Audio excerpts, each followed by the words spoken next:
नमस्कार दोस्तों, स्वागत है आप सभी का मेरे YouTube चैनल शिक्षा गली पे।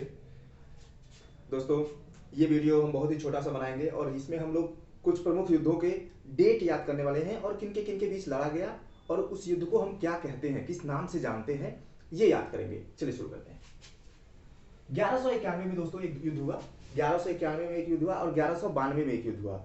दो युद्ध लड़े गए जिन्हें हम तराइन का युद्ध कहते हैं और इन दोनों युद्धों में 1191, 1192, इन दोनों युद्धों को हम कहते हैं तराइन का युद्ध। और इन दोनों युद्धों में किन किन लोगों ने पार्टिसिपेट किया? एक तरफ थे मोहम्मद गोरी और दूसरी तरफ थे पृथ्वीराज। याद रहेगा आप लोगों को, मोहम्मद गोरी और पृथ्वीराज। इसे हम कहते हैं तराइन का युद्ध। ठीक है दोस्तों, ये 1191 और 1192 लगातार सीक्वेंस में है, आप डेट याद रखिएगा। चलिए अगला है दोस्तों, देखिए 1194 में मोहम्मद गोरी और जयचंद के बीच में एक युद्ध हुआ जिसे हम चंदावर का युद्ध कहते हैं। चंदावर के युद्ध में ये जो जयचंद था, जयचंद ने पृथ्वीराज को धोखा दिया था, तभी पृथ्वीराज मोहम्मद गोरी से हारे थे। कब हारे थे? 1192 में। ठीक है, तो 1194 में क्या हुआ था कि मोहम्मद गोरी ने जयचंद से एक युद्ध लड़ा जिसे हम चंदावर का युद्ध कहते हैं।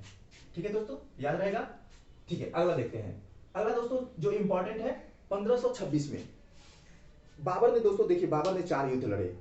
ठीक है, इसमें 1526 में जो युद्ध लड़ा उसे हम पानीपत का प्रथम युद्ध कहते हैं। उसके बाद से इसने 1526 के बाद अगले ही साल 1527 में लड़ा। 1526 में जो इसने युद्ध लड़ा वो बाबर लड़ा किससे? इब्राहिम लोदी से, जिसे हम पानीपत का प्रथम युद्ध कहते हैं। 1526 डेट याद रखिएगा। 1526 में बाबर ने प्रथम युद्ध लड़ा जिसे हम पानीपत का प्रथम युद्ध कहते हैं। बाबर और इब्राहिम लोदी के बीच में हुआ। उसके बाद से दोस्तों देखिए यहाँ 30 साल के बाद 1556 में एक युद्ध होता है जिसमें अकबर लड़ता है किससे? हेमू से। अब बाबर था पहले युद्ध में, पानीपत के प्रथम युद्ध में, और दूसरे युद्ध में कौन था? अकबर था। अकबर किससे लड़ता है? हेमू से। ये 1526 में, 1556 में होता है, 30 साल के बाद। जस्ट 1526 के 30 साल बाद पानीपत का द्वितीय युद्ध होता है अकबर और हेमू के बीच में। 1527 में बाबर दूसरा युद्ध लड़ता है जिसे हम खानवा का युद्ध कहते हैं। खानवे के युद्ध में बाबर लड़ता है राणा सांगा से और यहाँ पे बाबर राणा सांगा को हरा देता है। ये जो खानवा दोस्तों है ये आपका भरतपुर में पड़ता है, याद रखिएगा आप लोग। ठीक है, उसमें से 1528 में दोस्तों बाबर फिर से एक युद्ध लड़ता है और ये लड़ता है दोस्तों मेदिनी राय से। इसे हम चंदेरी के युद्ध के नाम से जानते हैं। बाबर लड़ता है 1528 में मेदिनी राय से, जिसे हम चंदेरी का युद्ध कहते हैं। और अगले ही साल बाबर 1529 में बाबर अफगानों से एक युद्ध करता है जिसे हम क्या कहते हैं? जिसे हम कहते हैं घाघरा का युद्ध, जिसे घग्गर या घाघरा का युद्ध कहते हैं। ठीक है दोस्तों, तो ये याद रखिएगा आप लोग। 1526 में पानीपत का प्रथम युद्ध, 1527 में खानवा का युद्ध, 1528 में चंदेरी का युद्ध और 1529 में घग्गर या घाघरा का युद्ध। ठीक है दोस्तों, 1556 हमने डिस्कस किया कि अकबर हेमू से लड़ा, पानीपत का द्वितीय युद्ध। और देखिए दोस्तों जहां पे 1761 में, आप देखिए काफी अंतर है इन दोनों में। 1761 में दोस्तों मराठा और अहमद शाह अब्दाली ये लड़ते हैं पानीपत का तृतीय युद्ध। प्रथम युद्ध 1526, द्वितीय युद्ध 1556 और तृतीय युद्ध 1761 में। 1761 में कौन कौन लड़ता है? मराठा और अहमद शाह अब्दाली के बीच में युद्ध होता है जिसे हम पानीपत का तृतीय युद्ध कहते हैं। देखिए दोस्तों इस बीच में एक और युद्ध हुआ, पलासी का युद्ध 1757 में। पलासी का युद्ध और उसके बाद से आपका एक होता है बक्सर का युद्ध। ये दोनों बहुत इंपॉर्टेंट है, पलासी और बक्सर का युद्ध बार बार एग्जाम का पार्ट बनता है। तो 1757 में रॉबर्ट क्लाइव जो है, रॉबर्ट क्लाइव लड़ता है किससे? सिराजुद्दौला से। सिराजुद्दौला जिसे हम कहते हैं पलासी का युद्ध। तो ये याद रखिएगा आप लोग कि पलासी का युद्ध कब हुआ था? 1757 में। ठीक है दोस्तों, ये जो 1857 की क्रांति हुई थी उससे जस्ट 100 साल पहले।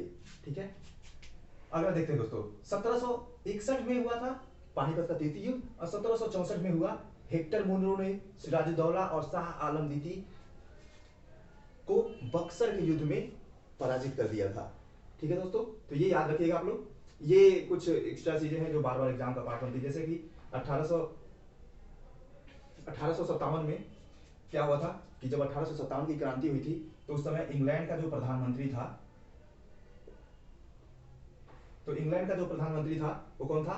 Lord Palmer certain.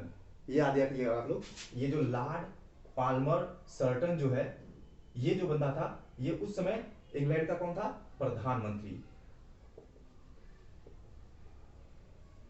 ये 1857 की क्रांति के टाइम की बात है। ये एक्चुअली बार बार एग्जाम का पार्ट बनता है, इसलिए बता रहा हूं मैं। देखिए दोस्तों, सती प्रथा का अंत लॉर्ड विलियम बेंटिंक ने किया था। राजा राम मोहन राय और लॉर्ड विलियम बेंटिंक ने मिलकर, अंग्रेजों में अगर पूछता है कि भारतीय कौन था, तो आप राजा राम मोहन राय का नाम लिखेंगे, और अगर अंग्रेज पूछता है जिसने सती प्रथा का अंत किया, तो आप लॉर्ड विलियम बेंटिंक का ऑप्शन सेलेक्ट करेंगे। देखिए दोस्तों, आधुनिक शिक्षा का जो श्रेय जाता है वो मैकाले को जाता है। आधुनिक शिक्षा का श्रेय जो है वो मैकाले को जाता है। और सिविल सर्विस जो है वो अगर पूछता है कि एग्जाम में अगर पूछता है इस तरह से कि सिविल सेवा का जनक किसे कहा जाता है, तो आप लॉर्ड कॉर्नवालिस का नाम लेंगे। ठीक है दोस्तों, तो ठीक है, एक छोटा सा वीडियो था हमारा। और अगर ये वीडियो आपको पसंद आया हो, ये डेट आप लोग याद रखिएगा, क्योंकि मैंने छोटा वीडियो बना के केवल इसमें डेट और आपसी युद्ध जो लड़े थे और जिस नाम से फेमस है वो बनाने की कोशिश किया है। अगर ये वीडियो आपको पसंद आता है तो हमारे YouTube चैनल शिक्षा गली को लाइक कीजिए और हमारे चैनल को सब्सक्राइब कीजिए, और ऐसे ही मजेदार वीडियो देखने के लिए। और आगे भी हम आपसे मिलते रहेंगे। और अगर किसी तरह का अगर आपको स्पेसिफिक वीडियो चाहिए तो आप कमेंट बॉक्स में कमेंट कीजिए। अगले वीडियो के लिए आपको जिस भी टॉपिक पे वीडियो चाहिए हम जरूर बनाएंगे। नमस्कार।